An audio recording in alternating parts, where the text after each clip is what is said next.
এই স্বচ্ছতা জবাবদিহিতা সেগুলোকে বাধাগ্রস্ত করছে। যে মাঠ সমতল রেখে রাখা ছাড়া নির্বাচন করা উচিত নয়, কিন্তু ভাইস চ্যান্সেলর সাহেব মাঠ সমতল না করে অসমতল মাঠে নির্বাচন করে সাধারণ ছাত্রদেরকে প্রতারিত করেছে। এটা এই কথা একবার বলেছি আমি, সেটা আবারও প্রমাণিত হলো যে নীলক্ষেত থেকে ব্যালট পেপার ছাপানো হয়েছে। তো তাহলে কোন একটি মহল বিশেষ, কোন একটি রাজনৈতিক সংগঠন বা তারা উদ্দেশ্য সাধনের জন্য বিশ্ববিদ্যালয় একভাবে এই রাষ্ট্র নির্বাচন করেছে। সবারই প্রত্যাশা ডক্টর ইউনূস সাহেবের এই সময়টাতে শেখ হাসিনার আমলের যত পদ, যত অনিয়ম, যত অনাচার সবগুলোর অবসান হয়ে সব ক্ষেত্রে স্বচ্ছতা এবং জবাবদিহিতা আসবে। কিন্তু বিভিন্ন প্রতিষ্ঠানে নানা কিসিমের লোকরা অবস্থান করে এই স্বচ্ছতা জবাবদিহিতা সেগুলোকে বাধাগ্রস্ত করছে এবং একটি রাজনৈতিক উদ্দেশ্যে, অশুভ উদ্দেশ্যে কাজ করে যাচ্ছে। এইটা অন্তর্বর্তীকালীন সরকারের দেখা উচিত, তাদের আরো বেশি ইন্টারভেনশন করা উচিত। সরকার তো সব দিকে চোখ রাখবে,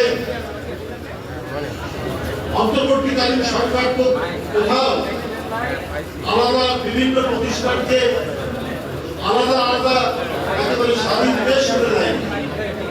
সরকার প্রতিষ্ঠান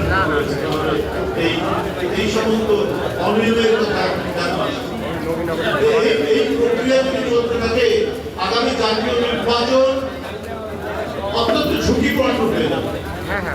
আগামী জাতীয় নির্বাচন অনেক প্রশ্ন উঠবে এবং নানা কায়দা কানুন করে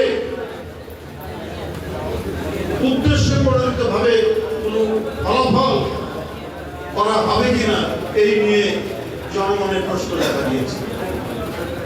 প্রত্যেকেরই প্রত্যাশা 16 বছর কেউ ভোট দিতে পারেনি, ভোটাররা ভোট কেন্দ্রে যেতে পারেনি, দিনের ভোট রাত্রে হয়েছে, ভোটারবিহীন ভোট হয়েছে, আমরা আর মামুদের ভোট হয়েছে 2024 সালে। এই সমস্ত অনাচার ভোট, এই সমস্ত অবাধ সুষ্ঠু নির্বাচনকে একেবারে মাটির তলায় কবর দিয়ে শেখ হাসিনা তার রাজত্ব কায়েম করতে চেয়েছিলেন, তার ক্ষমতা ধরে রাখতে চেয়েছিলেন। সেগুলো যদি কোনো অবশিষ্টাংশ, কোন চিহ্ন এখনো থেকে থাকে এবং শেখ হাসিনার পথ করে কাউকে জিতিয়ে দেওয়ার যদি কোনো নির্বাচন থাকে, তাহলে এই জাতির জন্য দুর্ভাগ্যজনক।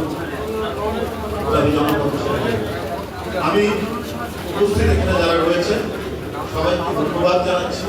আমরা কাজী আসাদ ভাইয়ের আত্মার মাগফিরাত কামনা করছি এবং এখানে তরুণ যারা আছেন, এখানে বয়স্ক যারা আছেন, যুবক যারা আছেন, প্রৌঢ় যারা আছেন, তাদের সবাইকে বেশি বেশি করে শহীদ রাষ্ট্রপতি জিয়াউর রহমানের জীবনী পড়তে হবে। এই জন্যই পড়তে অনুরোধ করবো, একজন শাসক ক্ষমতায় থেকেছেন, কত লোক প্রলোভন, কত প্লট নিতে পারতেন, কত টাকা তিনি নিতে পারতেন, কত টাকা বাইরে পাঠাতে পারতেন, কিন্তু ওই 7 ভাগ আরেকটি দরকারি ঝোল খেয়ে এই দেশে শাসন করেছেন এবং এই জাতির একজন মহান গণতান্ত্রিক রাষ্ট্রনায়ক স্বীকৃতি পেয়েছে।